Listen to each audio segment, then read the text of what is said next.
Jelang perhelatan KTT G20 di Bali November mendatang, Kepolisian Negara Republik Indonesia sudah menyiapkan sejumlah pengamanan di Bali untuk mengantisipasi dan menindak potensi ancaman.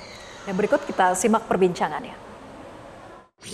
Pemirsa, Kepolisian Negara Republik Indonesia tengah melakukan sejumlah persiapan besar demi mewujudkan keamanan secara menyeluruh jelang konferensi G20 di Bali November mendatang. Sejumlah pengamanan di wilayah Bali sudah diperketat dan juga Polri telah menyediakan operasi khusus untuk mengantisipasi serta menindak potensi ancaman.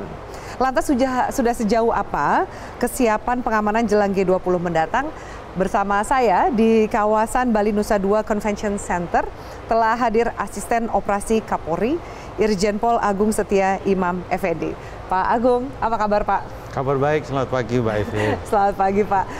Kita bicara soal perhelatan yang luar biasa, di mana Indonesia menjadi tuan rumah, menjadi presidensi G20 kali ini. Perhelatannya berlangsung juga di Bali.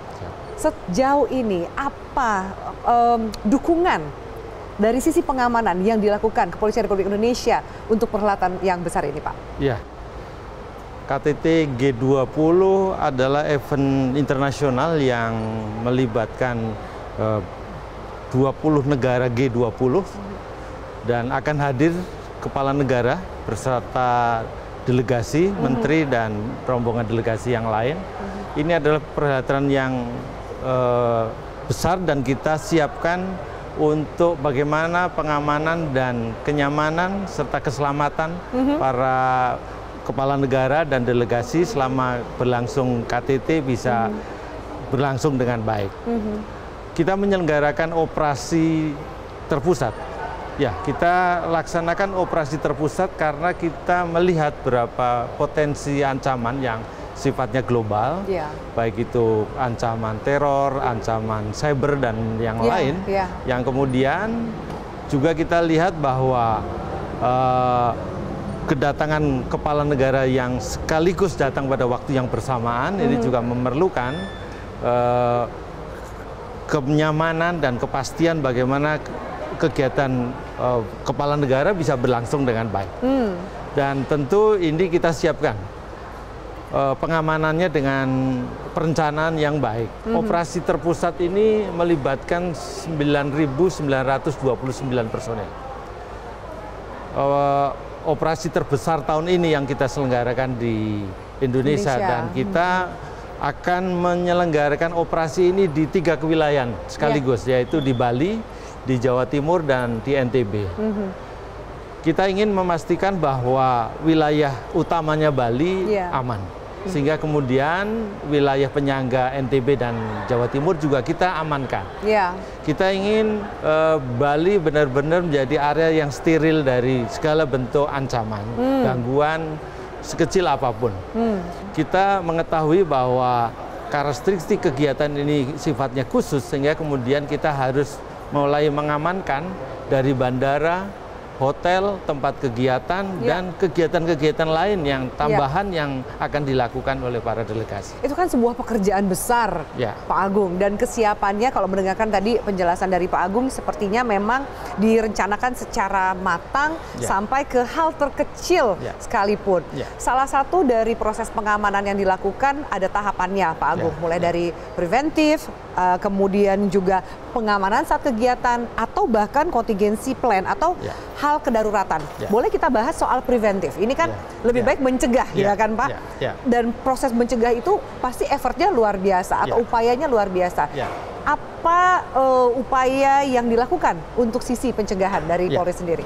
Sisi pencegahan kita mencegah 2 hal, mencegah niat dan mencegah kesempatan. Preemptif dan preventif, kita sebutnya. Ini adalah pekerjaan yang tidak hanya polisi yang bekerja, tapi stakeholder, pihak-pihak yang lain juga mensupport kegiatan bagaimana upaya-upaya pencegahan ini kita lakukan. Kita mengetahui bahwa karena banyak pihak yang harus terlibat dalam upaya pencegahan ini, kita lakukan koordinasi, kemudian kita juga lakukan apa disebut dengan keterpaduan operasi.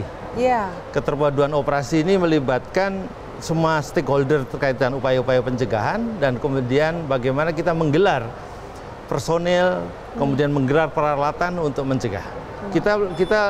Kita bisa sampaikan di sini bahwa wilayah Bali yang satu pulau ini kita akan mulai memfilter segala bentuk ancaman dari pelabuhan besar. Ada sekat-sekat?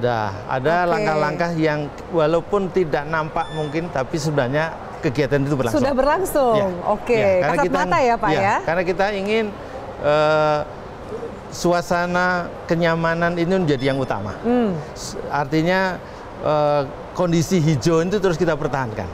Kalau kondisi hijau itu hanya beberapa polisi yang nampak sebenarnya, yang kelihatan mata, tapi sebenarnya banyak sekali yang kemudian sedang bekerja. Ini kita ingin supaya semua nyaman. Artinya tadi saya mulai katakan bahwa 3 pelabuhan besar kita antisipasi, Pelabuhan Gilimanuk, Pelabuhan Benoa, Pelabuhan di Padang Bayi ya, untuk yang ke NTB kita kelola untuk supaya kita mulai memfilter. Demikian juga pelabuhan udara. Peralatan kita untuk mengidentifikasi orang per orang dengan teknologi face recognition juga kita gunakan agar kemudian kita bisa terbantukan. Karena era yang sekarang era 4.0 rasanya peralatan-peralatan seperti ini sudah lazim dan kita gunakan untuk mengefisiensikan tugas-tugas kita. Demikian juga upaya-upaya bagaimana wilayah supaya tetap aman.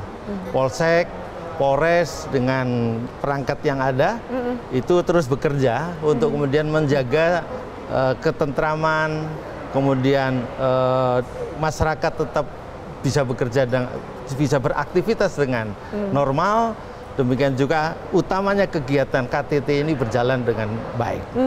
Iya, Pak Agung, kalau tadi ini kita masih bicara preventif. Kita tahu bahwa banyak sekali delegasi kepala negara yang datang dan mereka juga punya standar keamanan sendiri. Bagaimana koordinasi dari pihak kepolisian Republik Indonesia dengan pihak pengamanan yang akan juga menjaga keamanan keselamatan kepala negara dari negara masing-masing?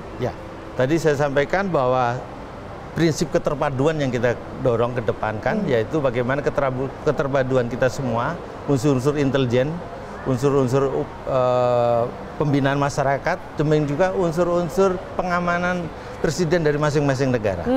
Dari tim advance ataupun perwakilan negara yang akan mendatangkan kepala negara, hampir semuanya sudah berkoordinasi. Mereka menanyakan kesiapan kita, mereka melihat bagaimana apa yang sudah kita lakukan, dan kemudian kita sangat terbuka dan adaptif dengan hal-hal yang kemudian para tim advance dari masing-masing negara ini meminta kepada kita. Dia ingin supaya momennya selama presiden nanti mengadakan kegiatan, diharap di setiap kerumunan masyarakat ada petugasnya, maka itu juga kita akomodir. Hal-hal yang lain juga demikian, itu teknis keamanan yang sangat detail dari mereka, kita jadi belajar juga. Ada hal-hal yang kemudian kita ambil bahwa kemudian standar internasional itu juga harus kita bisa pegang, bisa kita operasionalkan di sini. Menarik ya Pak ya? Jadi sebagai tuan rumah ternyata juga bisa belajar dari tamu yang datang. Dari sisi standar keamanan internasional ya Pak Agung. Nah tadi kita sudah membahas soal preventif atau upaya pencegahan. Hal yang juga menjadi perhatian adalah ketika sesuatu hal darurat terjadi, contingency plan. Nah itu apa persiapannya? Dan juga Pak Agung termasuk kategori situasi mana yang masuk dalam kategorinya ini, wah ini sudah darurat, ini harus langsung melaksanakan rencana action. Kita sebut dengan kontingensi. Kontingensi ini situasi-situasi apa yang kita sudah perkirakan berdasarkan data dan analisis intelijen yang ada, kita kemudian menyiapkan. Hal yang sifatnya tadi hijau, kondisi hijau terus kita pertahankan, namun kita juga menyiapkan operasi kontingensi. Kontingensi ini kita lihat ada 2 hal. Kontingensi yang sifatnya gangguan yang sifatnya umum. Itu kita sudah siapkan satu command center nanti untuk mengendalikan situasi secara umum. Demikian juga situasi secara khusus yang tadi kita sebut seperti ancaman teror, kemudian bencana. Nah, Ini yang kemudian kita secara khusus kita siapkan. Ada satu operasi yang kita padukan antara ring 1, ring 2, dan ring 3 untuk menghadapi ini. Semua punya tanggung jawab di masing-masing dan kemudian semua ada CB-nya.